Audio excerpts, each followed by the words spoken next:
पाकिस्तान इस दौरे को कैसे देख रहा है वो, क्योंकि नेतन्याहू 2 बार अपनी स्पीच में अभी प्रधानमंत्री मोदी की विजिट से पहले कह चुके हैं कि एक कमजोर होती एक्सट्रीमिस्ट शिया मुस्लिम अलायंस और दूसरी तरफ एक एक्सट्रीमिस्ट सुन्नी अलायंस, इसके खिलाफ हम एक हेक्सागोनल अलायंस हम अपना बनाएंगे जिसमें भारत होगा, जिसमें मेडिटेरेनियन के एरिया के कुछ देश होंगे, ग्रीस वगैरह होंगे, और उन्होंने कहा एशिया के भी कुछ देश होंगे। तो वो पाकिस्तान इसको पहले से देख रहा है। उन्होंने कहा ये तो हमको लपेटे में लेने के चक्कर में दोनों मिलकर, भारत और इजराइल। अब वहां की एक डिप्लोमेट रही है मलिहा लोधी, सर डिप्लोमेट ही है ना, यूएन में रही है काफी साल, मलिहा लोधी अमेरिका में बहुत साल रही है। उन्होंने कहा कि प्रिय प्रधानमंत्री नरेंद्र मोदी का दौरा इजराइल का सीधी सीधी बात यह है कि 2 पाकिस्तान के दुश्मन मिल रहे हैं। वो उसको थोड़ा मुस्लिम एंगल भी देते हैं, ये एंटी मुस्लिम है। और उन्होंने ये कहा कि मोदी जी बड़े खतरनाक वक्त में इजराइल जा रहे हैं और इनके अपने देश में भी इस पर सवाल उठेंगे और दुनिया भी इस पर सवाल उठाएगी कि इस वक्त मोदी इजराइल क्यों गए, उनकी क्या वजह है, ये आप सुनिए।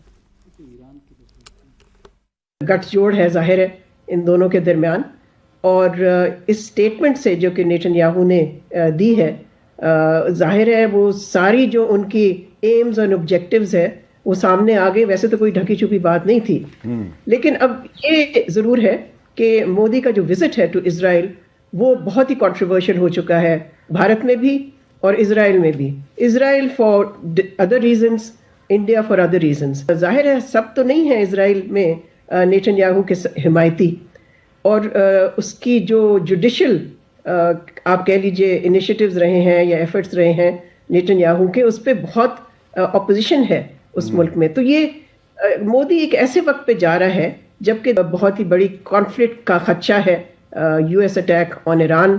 मैं नहीं समझती कि वो अभी तक टल गया है। लास्ट टाइम भी अमेरिका ने फरेब से काम लिया था, उन्होंने बातचीत जारी रखी और फिर अटैक कर दिया इजराइल के साथ मिलके ईरान पे।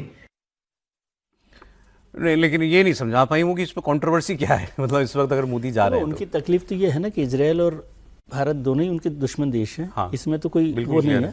और वो ईरान के रेफरेंस से बात करें, कंट्रोवर्सी क्या है इसमें? और भारत में भी कोई कंट्रोवर्सी इजराइल की यात्रा को लेकर नहीं हो रही, केवल ये एक समय को लेकर हो रहा है कि जब ईरान और यूएस के बीच में जो तनाव है और इजराइल अमेरिका के साथ है, उस समय किस तरह से इस तनाव का, इस यात्रा का क्या फर्क पड़ेगा, क्या नहीं पड़ेगा। इसके अलावा और अच्छी बात है इजराइल की यात्रा को लेकर नहीं है। एक बड़ी जियोपॉलिटिकल घटना में हम एक ऐसे वक्त में इन्वॉल्व, हम ये नहीं कह रहे कि ईरान में हम सीधे इन्वॉल्व हो रहे हैं, मगर उसके एक बहुत बड़े पक्ष के साथ आप बात करने जा रहे हो। नहीं, उसके रिपरकशंस हो सकते हैं, डिप्लोमेटिक रिपरकशंस हो सकते हैं, वो इतना आसान काम नहीं है। ये जियोपॉलिटिकल उसमें डिप्लोमेसी में थोड़ा सा कंट्रोवर्शियल मसला है। लेकिन इजराइल से भारत की यात्रा में ऐसे तो दुनिया भर में सब कुछ चल ही रहा है ना, कुछ ना कुछ चल रहा है, फिर तो सब कुछ बंद कर दीजिए। आज इजराइल के साथ खड़े, अरे वो पाकिस्तान पे हमला हो रहा है, उनका प्रधानमंत्री घूम रहा है देश के बाहर।